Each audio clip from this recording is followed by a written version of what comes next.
This one's for all the Muslim immigrants that are invited to invade our fucking continent. Fuck you, Allah! Yeah, everyone's busy being anti-Christian. Fuck being anti-Christian. Let's be fucking anti-Muslim for once, hey? This is our fucking land! This one's raped!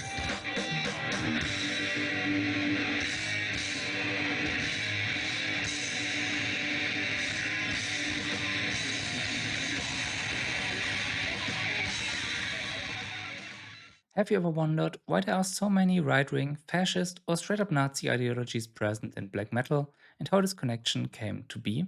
And how it is that the scene does not understand itself as right-wing while still supporting those artists who can be categorized as white supremacists? How are right-wing ideologies maintained inside a space that sees itself as apolitical? Aren't there inherent contradictions between the ethos of black metal and right-wing ideologies? In 2022 I wrote my master's thesis in sociology, which has since also been published, with the title Appropriation, Compatibility and Maintenance of Right-wing Ideologies in the Black Metal Scene, a social constructivist analysis. As the title implies, I focused on two central questions. How do the compatibility and appropriation of right-wing ideologies and discourses arise within the black metal scene? And how are right-wing ideologies and discourses maintained inside the scene without it defining itself as right-wing? In this video series, I will try to give you the answers I have found, and will focus first on the history of black metal. As I believe, to understand the internal functioning of black metal, we first have to take a look at its history, and how it became what it is, how it was socially constructed. Once we figured that out, the main parts of the series will focus on those elements of black metal that I see as defining core components in its self-understanding, and we will investigate them one by one to see how they enable a connection to right-wing ideologies. I will be talking about black metal as counterculture embedded into primarily Western contexts. Black metal's anti-religiosity, its focus on crossing boundaries, which is also called transgression, black metal's obsession with authenticity or trueness, and finally about something I call backwardness, by which I mean black metal's glorification of ancient and often heathen pasts. After having worked out how these core components of black metal lead to a compatibility with right-wing ideologies and how this appropriation actually happens, the second main part of the series will focus on the maintenance of these ideologies. Since just because there is a compatibility with those ideologies, that does not automatically mean that they can persist in the scene, as there usually are substantial self-regulatory discourses at play in other music scenes that will keep those ideologies out. I will be talking about different mechanisms by which those ideologies can persist in everyday scene activities, but will also talk about the inherent contradictions between black metal and right-wing ideologies that prevent black metal from going fully into Nazi territory, for the most part. Two more things before we get going. I will be talking about black metal in a rather abstract manner, and will exaggerate certain aspects of it, so we can get a distinct picture from which the different scenes of black metal will always slightly differ, in one way or another, as this is rather about structural characteristics of the global phenomenon that is black metal, so keep that in mind. The aim of this video series further is not to call out and label certain musicians as Nazis, fascists, or even as bad people for that matter, but rather to contribute to an understanding of how these ideologies are easily adoptable due to the essence of black metal itself, its self-understanding, and especially its self-understanding as a counterculture. So, generally speaking, please grant people the ability to reflect, repent, and change. And enjoy the video. History. To understand why the core characteristics of black metal even exist, it is important to picture black metal as something that is socially constructed. It is not something that exists out there independent of those who define it, and therefore is also something that is generally unstable. In order to persist or even become a genre and scene in the first place, it needs to be produced and reproduced in a distinct way that carries differences to other genres and scenes, so that it can become something of its own.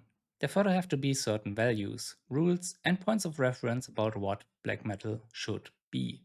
This means that we have to start looking at black metal historically, to see how the scene developed and which aspects were emphasized, and where those characteristics of black metal that we might now view as natural parts of it actually came from. So, let's start from the beginning. The first wave of black metal. Even though it may seem somewhat arbitrary to name a precise starting point for what is now considered the black metal scene, it is generally traced back to the early 1980s, when black metal began to emerge as a distinct offshoot of heavy metal. This so-called first wave is usually associated with bands such as Bathory and Venom, who are regarded as the most influential. These bands, however, did not actually invent anything new, but rather pushed the existing musical, lyrical, and visual tendencies already present in heavy metal and its subgenres to their extremes. Their primary aim was to surpass the existing limits of intensity and speed on multiple levels in music, lyrics, and image. This has to be placed into the historic context of the 80s, in which metal became increasingly fragmented and diversified into various subgenres that can be differentiated along two very different developmental directions. On the one side, some musicians moved closer to the mainstream, giving rise to genres such as pop metal and glam metal. On the other side, however, there was a more fundamentalist orientation that actively tried to distinguish itself from these newer currents, leading to the birth of the genres now categorized as extreme metal, thrash, death, speed, and black metal. This fundamentalism was actually sort of reactionary, as it perceived metal's fusion with a more mainstream sound as decadent, and attempted to instead return metal to a perceived prior state of purity, to return it to what it actually is about. This is where the band Venom came in. They responded to what they perceived to be an increasingly burlesque nature of metal and its increasing emphasis on technical virtuosity, by adopting and staging more extreme occult imagery than other metal bands, and performing a speeded up and stripped down version of the genre, positioning themselves against both the easy accessibility of pop and glam metal and the self-glorifying technical mastery of thrash and death metal. While the album Black Metal by Venom would later give the genre its name, its sound was still far removed from what would later become the distinctive sound of black metal. I think it is fair to describe it as a mixture of roughly played heavy metal mixed with the aggression and attitude of punk. Despite it not yet sounding like black metal, Venom already adopted some characteristics that would later become typical of black metal, such as satanic and occult lyrics and the use of pseudonyms. This connection to Satanism was represented on album covers and in stage performances, through the use of pentagrams and depictions of the devil, as well as in photographs where the members displayed diabolical grimaces and aggressive gestures. At this time, the term black metal was not yet used to describe a specific musical style, but rather it became a collective label for bands that orchestrated themselves with an explicitly satanic image. Black metal acquired its characteristic sound a few years later, with the release of Bathory's self-titled album Bathory in 1984. While Bathory retained the aesthetic and lyrical elements established by Venom, the band musically created a dirty, blurred, atmospherically high-pitched and dense soundscape, composed of snarling, mostly unintelligible vocals, simple rhythms, high speed, and a minimalistic, very direct production style, which sounded something like this.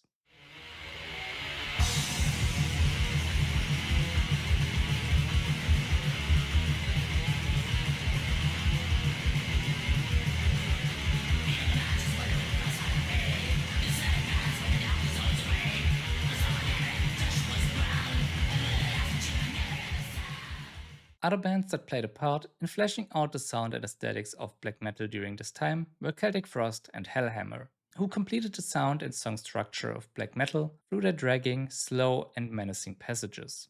In addition, these bands helped establish the style of self-presentation, posing with medieval weapons, wearing black leather clothing adorned with studded and spiked wristbands and belts, as well as the black and white corpse paint makeup designed to resemble the appearance of a corpse, which remains one of the genre's most recognizable features today. Thus, by the mid-1980s the blueprint of black metal had been created. Still, these innovations were not yet used to create a distinct scene or genre. Instead, they were initially adopted by the already existing death and thrash metal scenes, preventing black metal from yet establishing itself as an autonomous scene or genre. The second wave of black metal, the Norwegian scene of the 1990s. This was, however, set to change at the beginning of the 1990s, when black metal explosively developed into its own scene in Scandinavia. While the music and aesthetics were heavily influenced by the first wave, this second wave was primarily characterized by its ideological orientation. Our focus in this section will specifically be on the bands and members of Burzum and Mayhem, who were at the core of the scene at the time. Other bands of this era that are of importance are Emperor, Immortal, and Dark Throne. What mainly differentiated the second wave from the first was that it would take the previously introduced elements of misanthropy and Satanism seriously, by translating artistic fantasies of violence and power, as well as the provocatively playful rejection of Christianity into reality. From a sociological point of view, this can be seen as an attempt of identity building, as black metal was not yet its own thing, and thus tried to differentiate itself from death metal especially. Despite death metal's lyrical focus on violence and death, it was seen as rather life-affirming and pleasure-oriented. Black metal, on the other hand, tried to emphasize the incompatibilities that lie in such contrasts, and raised questions of authenticity, thereby laying the groundwork to separate themselves from death metal and into something else entirely. In contrast to death metal, the Norwegian black metal scene was characterized by strict rules about seriousness, style, and elitism. An attempt was made to distinguish themselves deliberately and with a novel ideological seriousness and vehemence from all common metal genres, since even the most extreme ones were not yet serious and extreme enough. Here we can already find the foundation of what has remained a core component of black metal, its focus on trueness or authenticity, that I will be talking about in depth in another part of the series. It is part of black metal's attempt to distance itself from other forms of metal, which it deemed inauthentic, which also degraded them, and thereby constructed black metal as superior. The main issues with those other genres were that they were either too focused on a self-aggrandizing display of technical mastery or too closely aligned with the musical mainstream. In contrast to the fake evilness of death metal, the Norwegian scene wanted to also embody their lyrical content. Thereby, they tried to construct black metal as authentically evil, which led to an actual need of embodying what they screamed about in order to remain true to what they were preaching. Not only extreme lyrics, but also extreme actions were necessary. This process can also be seen as part of the separation from other scenes, and as a step in the formation of an identity that was still very much in a fragile state at this point. By clearly distancing themselves from other scenes and trying to instead embody what was lyrically packaged, their claim that black metal is something different entirely got affirmed. The violent acts that followed can be clearly traced back to this initial identity-forming separation from other scenes, and the focus that was laid on being authentically evil. The result can be described as a boundary-crossing orientation, which has stayed relevant in black metal and can be called transgression. The Norwegian scene started to commit acts of violence, such as grave robbings, church burnings, or murder, but they also started to propagate massively misanthropic and occasionally Nazi-influenced worldviews. What developed as a musical, aesthetic, and in part ideological institution can be summarized in the case of the band Dark Throne. They played black metal consisting of rasping vocals, simple rhythms, rudimentary to non-existent melody, a cold and dark timbre, dissonant structures with little variation in dynamics, and barely comprehensible lyrics, with a production quality that could be described as a devotion to bad sound. They also embraced the lyrical themes that remain dominant in black metal today: occultism, Satanism, closeness to nature, paganism, as well as Scandinavian and Germanic folklore and mythology. A playful engagement and enactment with right-wing ideologies can also be found in Dark Throne, who printed the slogan Norsk Arisk Black Metal, which can be translated as Norwegian Aryan Black Metal, on the back of their 1994 album Transylvanian Hunger, and attempted to include a note ridiculing any critics of their music for their, I quote, Jewish behavior.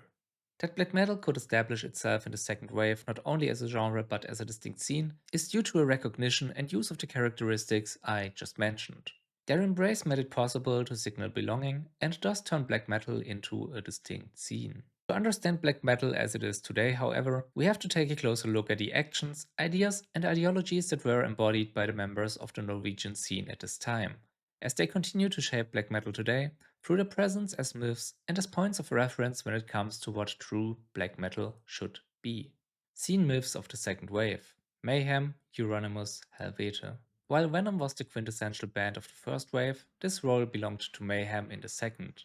Founded in Oslo in 1984, they initially played a very raw form of death metal, and are described as not particularly serious, while also being aligned to death metal in their image during their beginnings. Later they would claim to have exclusively played black metal from the beginning. In the underground, the band quickly made a name for itself, and was the embodiment of extremity for many, especially after the addition of their vocalist Dead in 1988, who would cut himself on stage during their shows.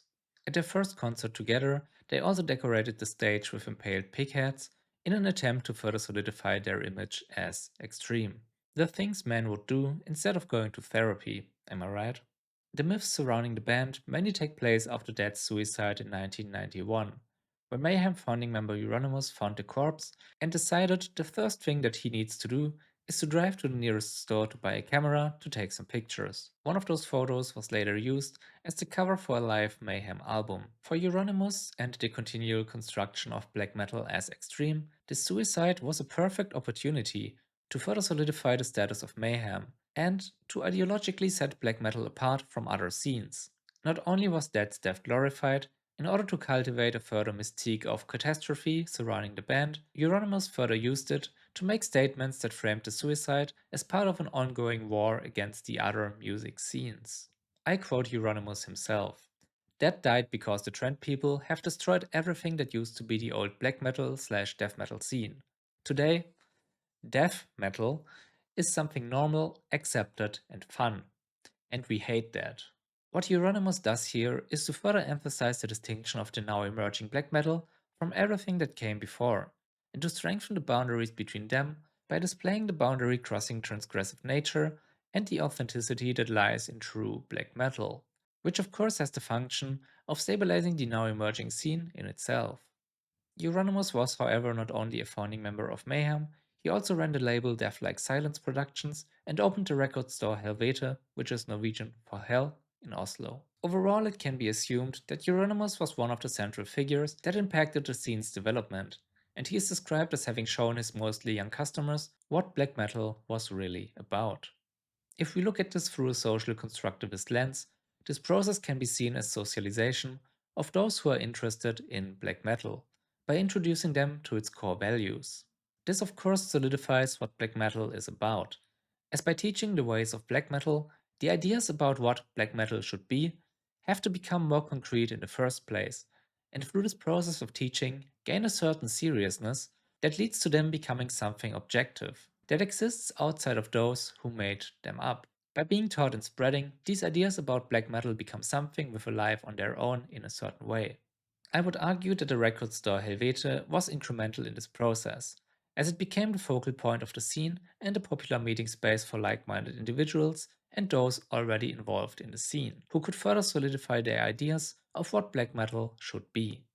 Burzum, Varg, Vikernes, and criminal offenses.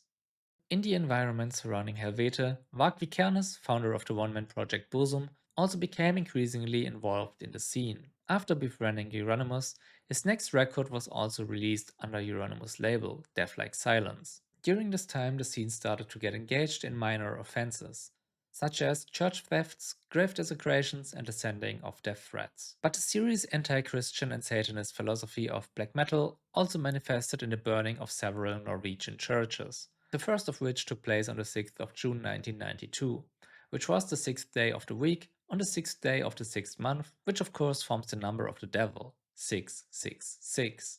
The motives for the arsons can be interpreted as ranging from reinforcing the scene's extreme statements that relied on counterculturalism, authenticity, and transgression, to gaining attention and reputation inside the scene itself. The burnings were also framed as righteous revenge against Christianity, as Vikernes repeatedly claimed that the church was responsible for destroying everything that he considers Norway's true culture, that of the heathen age. Those church burnings are therefore also part of black metal's anti-religiosity and of its ideological backwardness that glorifies pre-Christian times. Being the true edgelord that he is, Varg had to also brag about the burnings and hint at insider knowledge regarding the attacks, in which he pointed out that they were mainly linked to one person, who specifically wasn't Euronymous. After talking to a reporter at the Bergen's Tidende daily newspaper, the police also got curious, especially as Varg made clear that the burnings were related to the murder of a homosexual man that happened in the year before. Although Varg was released due to a lack of evidence, What I think is the most interesting aspect of this whole story arc is that he sought to actively shape his and the scene's image through the media. That was the whole point. I quote Moynihan and Soderlind. In flamboyant phrases, he unveiled the story of a grand conspiracy aiming to overthrow the forces of good in Norway. Not only did this further solidify what black metal is about, it can also be seen as an attempt to gain a position of dominance inside the scene over Euronymous, who, as founder of Mayhem, record store and label owner, was likely the only person who had a higher standing than Vikernes, who seemingly was responsible for the actual acts of transgression, and thereby gained a lot of reputation inside the scene. The resulting media attention pleased both Euronymous and Vikernes, who started to refer to themselves as satanic terrorists. They most likely were also aware of the effects of such media attention, as it can be seen as another factor that further solidifies black metal as something that is truly countercultural, authentically evil, and transgressive, as these self-representations in the media fed back into the scene itself. In the same year, Kerrang published a cover story about the main acts of black metal, and actually made a first connection of black metal to neo-fascism, as other musicians referred to the satanic terrorists as Hitlerian Nazis. The article, however, was also incremental in showcasing and spreading the ideas about what true black metal should be about. For Euronymous and Vikernes especially, their continual discrediting of other scenes and their enactment as the embodiment of evil also resulted in an atmosphere in which their words would be seen as nothing more than empty rhetoric, or worse, a bad joke. They would simply have to prove black metal was no laughing matter. As we will see shortly, the church burnings would not remain the only proof. As I mentioned earlier, Varg linked the church burnings to the murder of a homosexual man committed in 1992, a crime committed by then drummer Faust of the band Emperor. This murder can be placed into the very atmosphere around black metal at the time, as the scene was defined by a competition in transgressive behavior, where ever more extreme acts were valorized. The crime can therefore be understood as an attempt to gain recognition and prestige inside the scene, something that is evident from the fact that Faust called both Euronymous and Vikernes the next day to tell them about what he did. Rather than being ostracized from the scene, he was then met with greater respect. At this time, the two driving forces of the scene, Euronymous and Vikernes, were still working together, but by 1993 their disagreements became increasingly heated. Varg got increasingly disappointed with Euronymous, partly because he owed him money from music sales, but also because he did not live up to Vikernes' ideal of a true black metaler, and thus, in his view, hold his dominant position in the scene unjustly. Their conflict escalated to such a degree that Euronymous allegedly announced his wish to kill Vikernes, who himself reacted to these rumors by confronting and killing Euronymous himself. I don't actually want to go into that much detail here, but rather want to focus on the aspects of black metal that may be related to this murder. Some speculate that jealousy about Euronymous' position was a driving factor, as from Varg's point of view, he did not deserve that place. A belief also reflected in Varg's remarks about how Euronymous was more concerned with his parents' wishes instead of adhering to the black and evil image he supposedly embodied. He also criticized Euronymous for not being part of the illegal activities. What is clear to me through all these aspects is that ideas about what black metal should be have clearly informed Varg's opinion of Euronymous, specifically his lack of authenticity or being truly countercultural, evil, and transgressive. The murder gained Varg a prison sentence of 21 years, but sadly, this isn't the end of his influence. Varg Vikernes and right-wing ideologies. During the process that followed his arrest, he increasingly distanced himself from the black metal scene, and instead emphasized that his interests lay elsewhere, in the realm of nationalism and the worship of Odin. Additionally, he used every opportunity to provoke by publicly declaring his adherence to National Socialism. Through his strong media presence and his association with black metal, this also tied the scene to the involvement with right-wing ideologies more explicitly than before. Vikernes used his platform to shift his ideological orientation from Satanism to paganism and nationalism, stating that what mattered most was to raise attention towards our own culture, our own heritage. His anti-Christian attitude thereby extended to anti-Semitism, as he described Christians as being victims of Jewish ideology who needed to be awakened. He mainly used his time in prison to become an author, filling his work with volatile statements and racist, anti-Christian, nationalist rhetoric that was too radical even for the extreme right. But this was no accident. Instead, Vikernes stated that his extremism was a means to shift the boundaries of what was acceptable to the right. Additionally, he also founded the Norwegian Heathen Front, an organization designed to promote heathenism, nationalism, and Germanic folkish solidarity on both religious and political levels. Another branch of the Heathen Front was the Allgermanische Heidnische Front, also founded by Vikernes, with the aim of, I quote, reconstructing Europe as a heathen national socialist utopia, cleansed of undesirable elements such as Jews, political dissidents, homosexuals, and bisexual men. The case of Varg Vikernes and Burzum remains relevant today, as Burzum continues to be one of the most listened to black metal bands and is probably one of the best known ones. Vikernes can be regarded both as one of the founders of the musical style and is very influential when it comes to black metal's engagement with right-wing ideologies, which have circulated in it ever since. He therefore had an enormous influence on what defines black metal as an institution today. Moreover, Vikernes embodied everything that true black metal has always claimed to stand for: the complete rejection of normal society, the transgression of boundaries, the often violent rebellion against Christianity, being authentically evil, and contempt for all those who do not live up to those standards of the scene. Particularly regarding the ideological development of the scene from Satanism to paganism and nationalism, Vikernes must be seen as a driving force.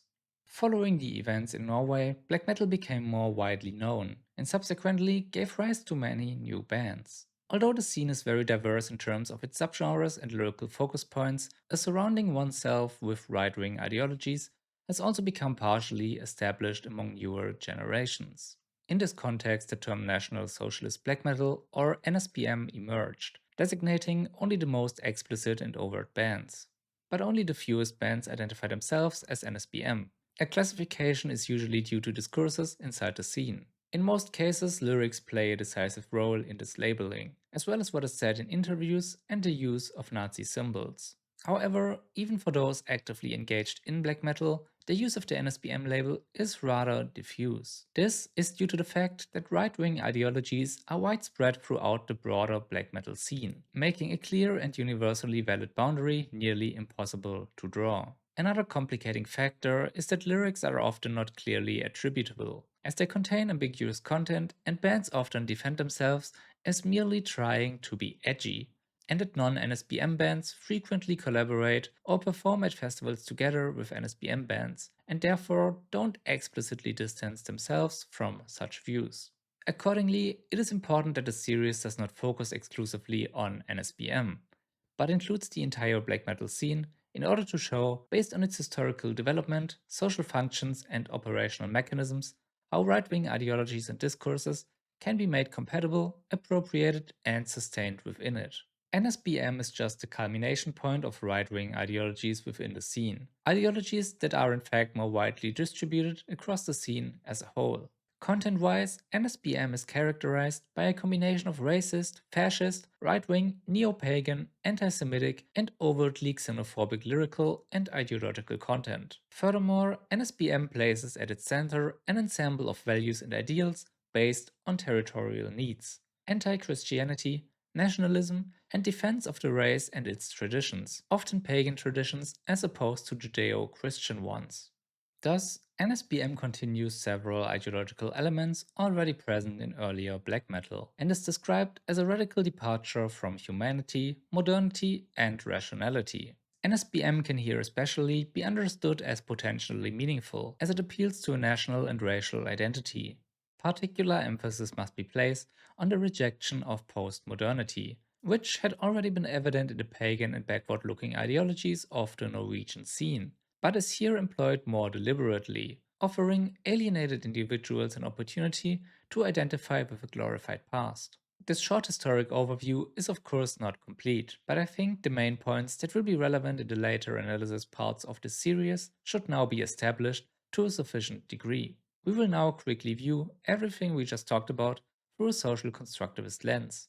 The social construction of black metal, institutionalization, subworlds of meaning, and contrasting reality. This chapter might be the densest in the whole series in terms of sociological theory, but I hope to be able to explain what I mean. If that's not your cup of tea, you should also be able to simply continue the series with the main parts that come later. As we have seen, black metal became a structure of sorts over time, by those involved in it having a vision of what it should be and the negotiation processes that happened along the way. Through the mediation of those aspects that made black metal, in the context of the Helvete shop, those aspects had to be legitimized in order to be made graspable as legitimate parts of what black metal is. In this process, black metal became something that has its own reality, a reality that confronts humans as an external, compelling fact. What once might have started in a playful way thus became something with a life of its own. I think this part of the process is best explained by Berger and Luckmann, who wrote, "If the interpretation of meaning through formulas and recipes is to be convincing for the new generation, then these must correspond and produce a coherence appropriate to the institutional order. What this means is that those who try to teach the ways of black metal need to have a clear understanding of what these ways are and how they have to be applied. They must be embodied in a coherent way, so that a clear picture of what black metal is can be conveyed while feeling legitimate and true. One example of this are roles, by which I mean that this institutional order of black metal also brings with it certain roles that can be adopted within it, while others get excluded.